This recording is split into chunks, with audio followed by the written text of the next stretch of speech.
where ideas take shape, thoughts manifest, and this conversation exploring beyond our thinking, beyond the answers. So today I have my special guest. He is the author of the book Vatican Daughter, no other than Miss Joni Marie Iraci. Welcome to Abstract Essay, Miss Johnny. And can you please introduce more about yourself? Thank you for having me. Well, I wrote this rather controversial book. I started it about 10 years ago. I was, there are a lot of church scandals, and I was at the Vatican looking at the basilica, and I thought, oh, I wonder what's going on behind the scenes now. And I got hit with the muse, and I got the title first, but I had no idea where the story was going to go. So I took a few notes and put it aside for about 10 years. I went back to school. I got my master's from Columbia University, and I wrote another book that was my thesis. And then in 2019, I went back to Italy and I walked about 88 miles in 3 weeks. I walked all through Rome, and the story just started to, come together. And then, of course, I got sick. I had the pandemic. It was October. I didn't know what was wrong with me, but that's what it was. Nobody knew what it was back then. And so I came back and we were on lockdown. So I wrote every day for 8 hours. I did an awful lot of research. So as I was researching Italian Jewish last names for a character, I came upon the little known story of papal kidnappings in 1859. No, this was a real story. This is true. It happened. The Jews were sequestered in the ghetto by the Pope because Italy wasn't united. They were called the Papal States at the time, and the Pope was in charge. And they were wealthy merchants, and they had servant girls who were Christian who worked on the Sabbath, but they were illiterate. And this happened to several families, but one particular family in Bologna had a sick child, and the parents were sitting vigil, and the servant girl assumed that the child was dying. So when the parents left the room, she baptized the child, and then a couple of years later, she confessed to the parish priest, who told the Vatican, because it was illegal for Jewish families to raise a Christian child. So the Vatican swooped in and took the child away from the parents, and they were never able to get him back.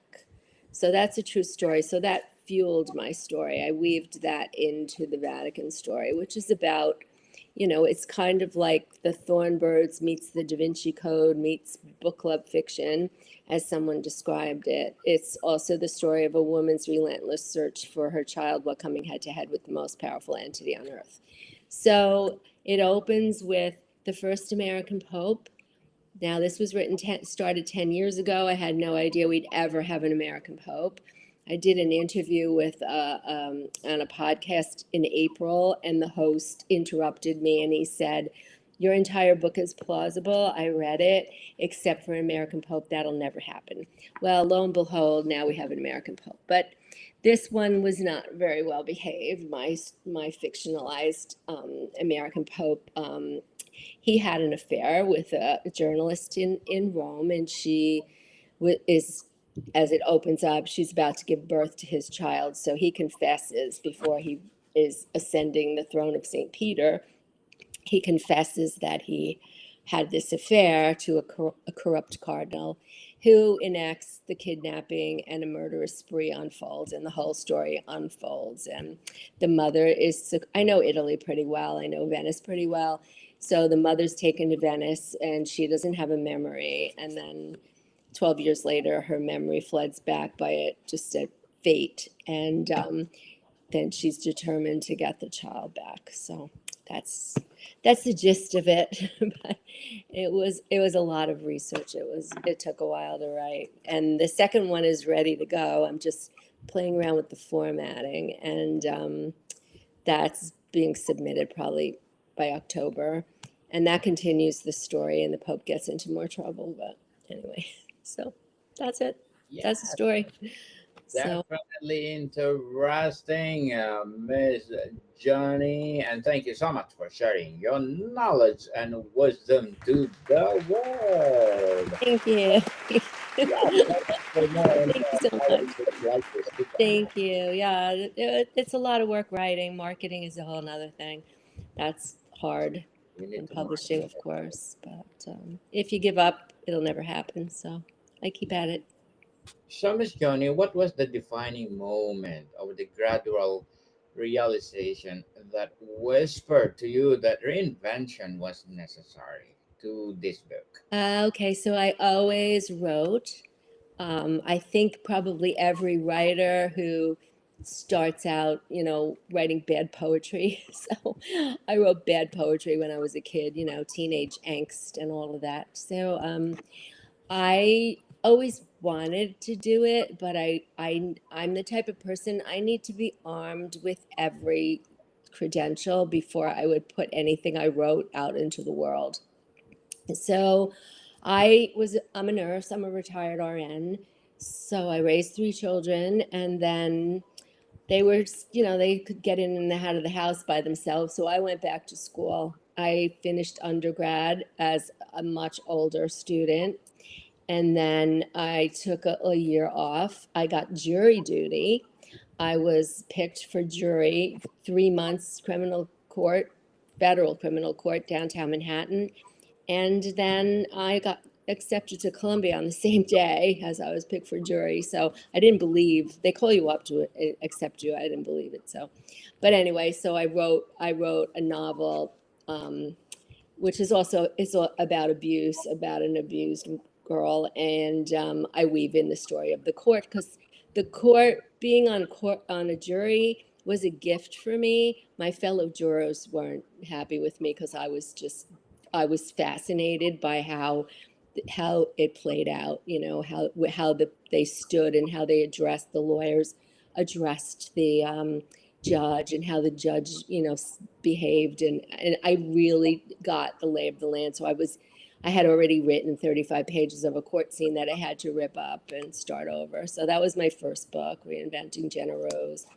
And then the second, then I waited a while and wrote the second one. So um and I have two more waiting to go. So my biggest problem is marketing, and people maybe read the book, but they don't write reviews. And the best thing you can do for a writer or an author is write a review.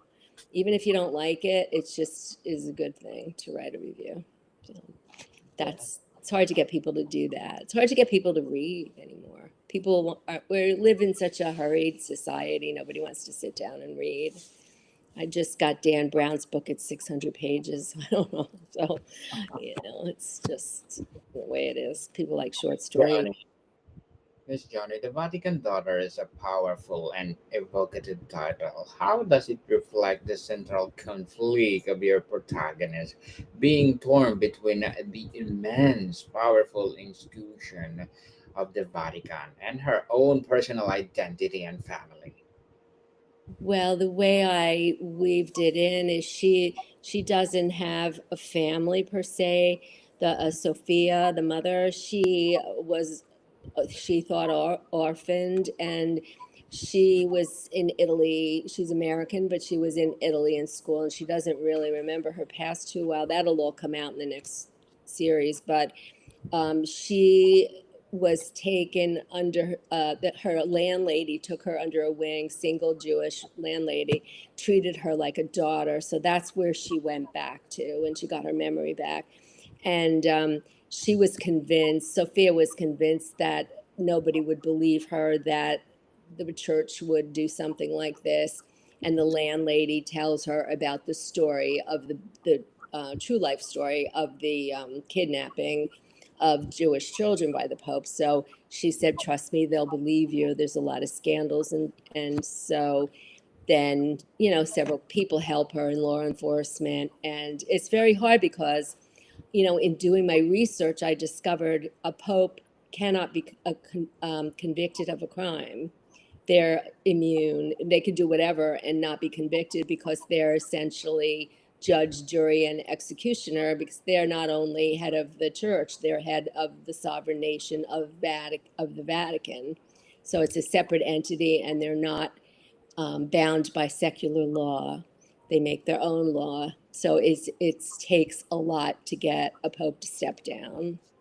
They have to, really force him, or, this pope is young, so he didn't want to step down. They told him he should step down. He said, what am I going to do in the Vatican? I have to be in a monastery, and I'm too young, and I'm not going to do that. So anyway, it's it's interesting. A lot of interesting facts I found, doing research. And, when you do research, it takes you on all these little journeys elsewhere where you didn't think you were going to go. So I really don't know what I'm writing until I sit down to write. And it just comes. That's the way it goes. Just let it go and write and write. And Yeah. how do you work to make the Vatican itself feel like a living, breathing character in the novel with its own secrets, Well, rhythm, and I overwhelming went I power? went to 12 years of Catholic school, in this 50s and 60s. So when you're a kid, you could see the hypocrisy, but you don't say anything. Like, I just didn't get, it was very punitive. So I didn't get that, I didn't understand how that could be, but I could never say anything because, oh my God, my mother would have killed me. But I just, um, and then of course all the scandals came out, but as an adult, like, you're kind of indoctrinated. So I taught my kids religion. I actually taught after school, religion for 8 years, and it got even worse. I mean, the priest that I was working under was in jail. He went to jail. So this scandal, if had they never had all these scandals, I never could have written this book. I could have written it, but it wouldn't have been as plausible as it is, because, all of this came out, all this pedophilia, and, I mean, these two priests embezzled $500,000 from the parish, and it was astounding, and, doing all kinds of shenanigans. So, yeah, so that was right in my face. And he was always pontificating to me, like, holier than thou. And the whole time, the truth was, he was not a good guy. So that was kind of, that fueled it. Let me put it that way. It fueled it. And then, of course, doing research, I do extensive research. I don't just, like, I have about 2,000 books in my house. So I look through everything, and I find, different stories that are true, that I fictionalize and can weave in here, that I know are what goes on. And who knows what else goes on that we don't know. But, that's why I'm a good storyteller. I make it up. But it's not always made up. It's a lot of reality in there. And actually, I just found out that Mariska Hargitay, she's the woman from Law and Order. She plays the main character on Law and Order SVU. She just did a documentary in Toronto about the Vatican. It's called Nuns versus the Vatican. So I hope I can get a hold of her, because that sounds really interesting.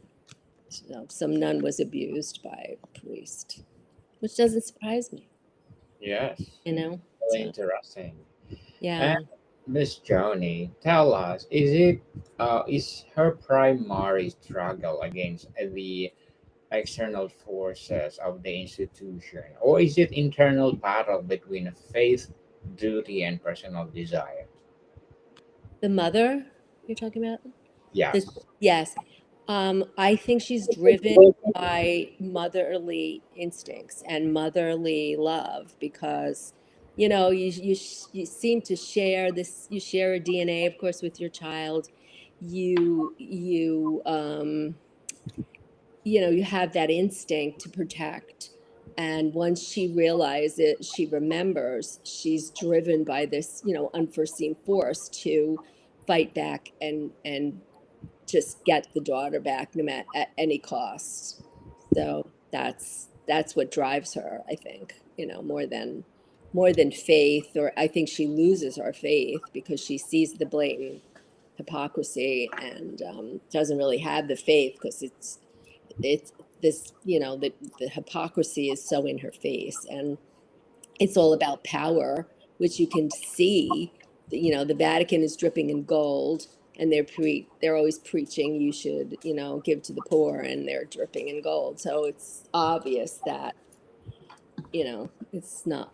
I don't think it's the way it was supposed to be. So that's my philosophy, my armchair philosophy.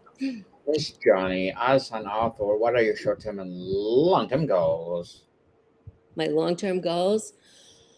Well, I would like to be successful at it. I lucked out. Steve Berry, who's a best-selling author, he sells a book every 6 minutes. He has 27 million copies out. He is the nicest person ever. I Mhm. wrote to him a year before this was published, and I said, "You don't know me. Here's my bio. Here's a synopsis of the story I wrote." He's a thriller writer. I said, "If this gets published, would you consider endorsing it?" And he wrote back, "Sure, sure." I was so blown away. So a couple of weeks ago, he endorsed it. I sent him when it was about to be published, picked up by the publisher. I sent him a copy, the manuscript, and he had the endorsement for me. And then a couple of weeks ago, I went to meet him, and he was so gracious and wonderful. He actually asked for a copy and asked me to sign it. So I have a picture of us signing books together. Very wonderful. If I could just have a little bit of that luck, because it's basically luck. You can market all you want, but at the end of the day, I think it's luck.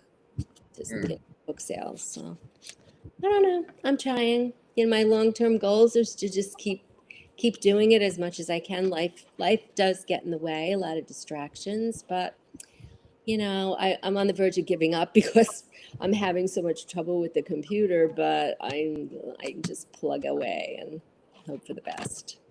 So Hoping for the best. Good luck to your goals, Miss Johnny, and looking forward for more success. thank you What so much, Yes, Danny. what would be your piece of advice for those people out there who want to be an author like you?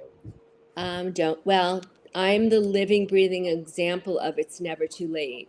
I changed Mm. my whole trajectory, and I got, really fortunate. I joined the Authors Guild. You don't have to be published to join the Authors Guild. They're immensely helpful. I got to go to Dan Brown, the Da Vinci Code guy. I got to go to his house for dinner. That was amazing.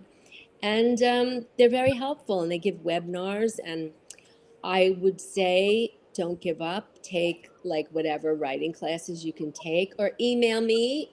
I have a contact form on my website, which is my name, JoniMarieIraci.com, www. And I always help authors. So you don't need a master's, but it helps, and you could just keep at it and read. The more you read, the better the writer you are. So that's Yes. Read, read, people. And thank you for read. that Yeah. advice. Thank you for that advice, Miss Johnny. And can you Thank please, you, Mr. Daniel. yes, can you please recommend a book or books that influence your journey? Books that influence me? Yeah.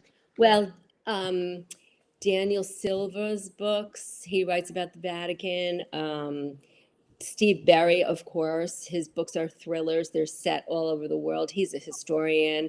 Dan Brown was very influential, The Da Vinci Code, Angels and Demons, and his new book now, I'm fascinated by that. So any of those. And Sigrid Nunez, she writes about reality, and a lot of people now young people especially, write fantasy. A friend of mine, he's a young author. His book came out yesterday, Kent Prairie, and it's called The Monsters Among Us, and it's a fantasy about demons, which is totally not my thing, but I loved it. He asked me to review it, and it's amazing. So he's very talented. So things like that, and don't just read one. I don't. just read one genre. Another podcaster who's an author wrote Outback Odyssey, Paul Rushworth Brown. He's from Australia. It's fascinating. It's about the First Nation people in Australia in the Outback. Very good, epic novel, and things like that. I try to help. I try to read if I get a contact from an author who's just sent, just wrote a book. I'll buy it and read it just to be kind. So, Thank you for that recommended books, Miss Johnny and Vatican Daughter. What is the one fascinating historical detail or fact you discovered in your research that you knew you absolutely had to include in the novel? well, the inspiration was the kidnapping of the Jewish children because that was stunning to find out that this really happened. That a child was taken by the Vatican, or several children actually. The particular child was taken in 1859. The parents never got the child back. So, and that's a little known fact. Um, a professor at Brown wrote a book about it, and he won a Pulitzer for it. And yeah, so that was a shock because you're raised to think how pious and this and that, and not always the case. So yeah, that child became a priest. What choice did he have? They never let him out of the Vatican. 6 years old, he was taken. So that was really stunning. So I had to put that in the book. So Interesting facts, Miss Johnny. And before we wrap up our discussion for today, I'm inviting you to listen to my other podcast, people. My other podcast, because my abstract essay is already in fifth season, abstract poetry in second season, and my book 101 review in fifth season too. Comedy 101 in second season, and my food 101 in fifth season as well. Geography 101 in fourth season, and my baby podcast Law 101 and mental health 101. Love letters in fifth season, and movie 101 review and music 101 in fourth season, and science 101 and sex 101 in its first season. Please listen to them wherever you listen to your podcast. So, Miss Johnny, why is the story set in the past relevant for readers today? What themes of power, faith, it, and identity feel particularly well, I urgent think in our current moment? you shouldn't always believe what you're told. You should find out for yourself. You grow up with a certain amount of things you have to abide by as a child, and then you find out for yourself, oh, wait a second, that's not true. So when I was doing research, I found out like a whole bunch of stuff that I didn't know. And the hierarchy of the church, and it's all about power. It's not necessarily about faith. Not all, of course, but a good chunk are in it for the power. If you saw the movie Conclave that was out recently, that explains it to a T, how it's almost like our political system, the backbiting and the fighting just to get to the top. So it's enlightening to realize that's the same situation. Yes, Miss Joni Marie Iraci. Thank you so much for sharing the Vatican Daughter to the world. So can you please invite our listeners to visit all your books? Thank you for having me. So where do people buy your book, Miss? Amazon. There's a link on my website. My publisher, Collective Ink, on their website. BarnesandNoble.com. Anywhere, any indie bookstore, anywhere books are sold, you can find it. Please read it. Please review it. And email me. Tell me what you think. Be happy to hear from readers. Yes, people will like to support Miss Joni Marie Iraci. More out there and powerful voices to come. So Miss Joni, thank you so much for your time. Thank you. Thank you. More to come, people. See you soon.